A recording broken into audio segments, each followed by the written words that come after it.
Dans cette vidéo, on va parler de la gestion de tes émotions et à quel point est-ce qu'il est important de savoir le faire. On a tous déjà eu des accès de colère, de bonheur, d'excitation, de joie, etc., etc. Mais ça peut aussi, tout ça, avoir un impact positif comme négatif, quelle que soit l'émotion, et c'est ce que je voudrais te montrer. Alors dans cette vidéo, on va voir comment est-ce que tu peux garder ton calme, comment est-ce que tu peux contrôler tes émotions, comment est-ce que tu vas pouvoir gérer tout ça et quels vont être les impacts sur ta vie sociale, sur ta santé mentale, mais aussi sur ton boulot. Allez, c'est parti. Du coup, les différentes émotions. Les émotions, il faut savoir qu'elles sont déclenchées par des événements internes comme externes. Interne, par exemple, ça va être le stress. Et externe, ça pourrait être, je sais pas, quelqu'un qui vient t'emmerder dans la rue, pourquoi pas. Alors, j'ai trouvé une image très intéressante, je te l'affiche ici. Donc, tu peux voir les différentes émotions et comment est-ce qu'elles sont ressenties. En gros, plus on va vers du jaune ou rouge, plus on a de la chaleur. Plus on va vers du bleu, plus on va vers de la fraîcheur. Et du coup, le noir, ça représente ce côté normal, tout simplement. On peut voir que la joie, suivie par la colère, étant les expressions qui se ressentent le plus ici. Alors, tout part du cerveau, entre l'amygdale, ce qu'on appelle le cortex insulaire, et la matière grise périacuducale. Voilà, donc c'est assez complexe, je ne vais pas t'expliquer tout ça, je ne vais pas développer plus ici, ce n'est pas le but. Ça te permet juste d'avoir une petite idée. Maintenant, l'impact de tes émotions. Alors, les émotions sont une manière pour ton corps de te donner une sensation lors d'un événement. Donc, notre corps nous donne un signal, tout simplement. Ça nous permet d'avoir des hauts et des bas. Mais au-delà de ça, ça peut aussi avoir un impact sur ton comportement, sur tes résultats. Par exemple, tu marches dans la rue, il y a un type qui vient t'emmerder et t'insulter, mais tu sais que ce mec-là restera inoffensif même s'il est lourd. Alors, quelle sera ta réaction? La plupart du temps, on est d'accord, on va se mettre en colère.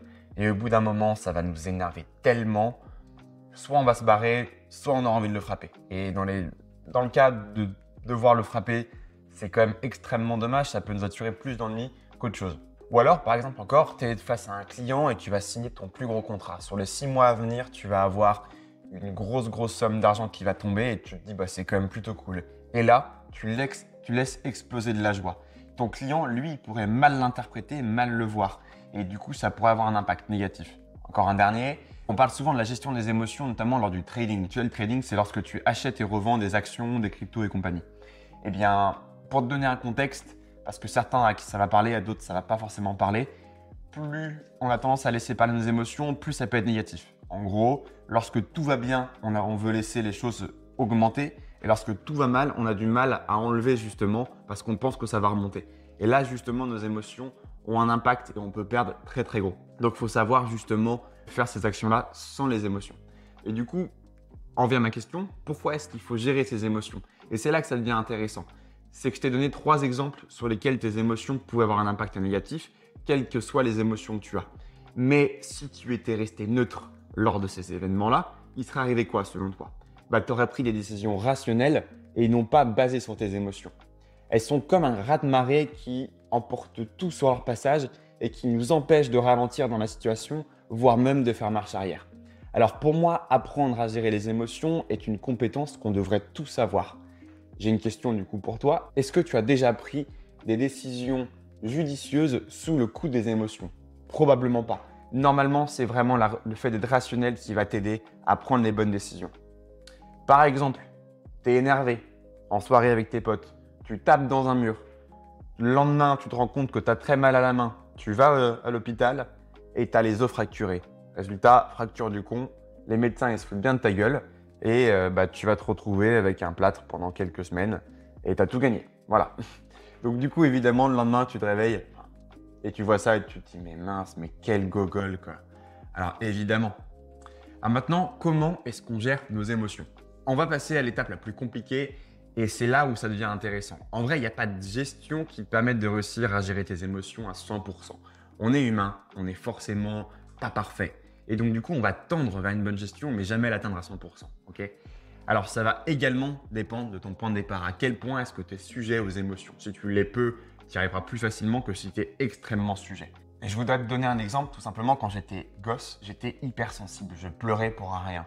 Avec le temps, j'ai appris un petit peu à m'endurcir et on m'a dit, maintenant, tu es un cœur de pierre. Donc, il faut évidemment trouver cet entre-deux et il est super important. Bref, voici mes 5 conseils. Le premier, c'est méditer. En fait, méditer, c'est excellent pour la gestion des émotions et tu vas voir qu'en fait, lorsque tu médites, tu as la capacité presque de sortir de ton corps et de voir ton corps et de te voir prendre justement du temps pour toi. Donc, tu arrives à extérioriser et à être moins sous l'impact des émotions. Donc, ce qui est quand même très intéressant et ce qui te permet d'éviter d'être influencé par ces émotions-là. La deuxième, c'est la respiration consciente. Lorsque tu as une sensation d'émotion trop forte qui arrive, moi, je t'invite à sortir, justement, prendre du recul, d'être tout seul, de prendre des respirations nasales, d'en prendre une bonne dizaine et tu vas voir que ça va calmer. Bon, évidemment, plus tu es sujet à l'émotion, plus il faudra des respirations. Des fois, 10 respirations, ça suffira, des fois pas. D'accord? Troisième point, le sport. Moi, j'adore le sport pour pouvoir justement virer toutes tes émotions, qu'elles soient positives ou négatives. Je conseille notamment beaucoup de faire du sport de combat à tous les gens qui ont des problèmes de sang-froid, qui ne savent pas gérer leur sang, enfin leur agressivité et qui vont avoir tendance à avoir justement ce qu'on appelle le sang chaud. Maintenant, quatrième, c'est prendre conscience. Déjà, le fait que tu sois en train de regarder cette vidéo, c'est que tu prends conscience que les émotions peuvent être bonnes ou mauvaises. Le fait que tu regardes cette vidéo va beaucoup t'aider à pouvoir être conscient sur la situation de tes émotions et de l'impact de tes émotions. La cinquième, j'ai envie de te dire de trouver une stabilité de vie. Ça veut dire que si tu as un taf qui te plaît, que tout se passe bien dans ta vie, que tu as des bonnes relations autour de toi, a priori, tu es moins sujet aux émotions et au fait de te laisser emporter. Personnellement, je tente de freiner énormément les émotions négatives, mais d'amplifier les émotions positives. Alors, ce n'est pas un taf très facile, hein, bien évidemment. Comme je disais, on n'est pas parfait. Les émotions négatives, j'arrive pour l'instant à les mettre bien de côté. Les émotions positives, le problème, c'est que j'en mets aussi certaines de côté, donc ce qui n'est pas une bonne chose. Mais bien évidemment, on travaille tous dessus. Enfin, j'espère du moins. Alors, du coup, j'ai fini pour cette vidéo. J'espère que ça t'aidera à prendre conscience de l'impact de tes émotions, que ça va t'aider justement à mieux les gérer, à faire ce travail nécessaire pour pouvoir les atténuer ou justement les amplifier.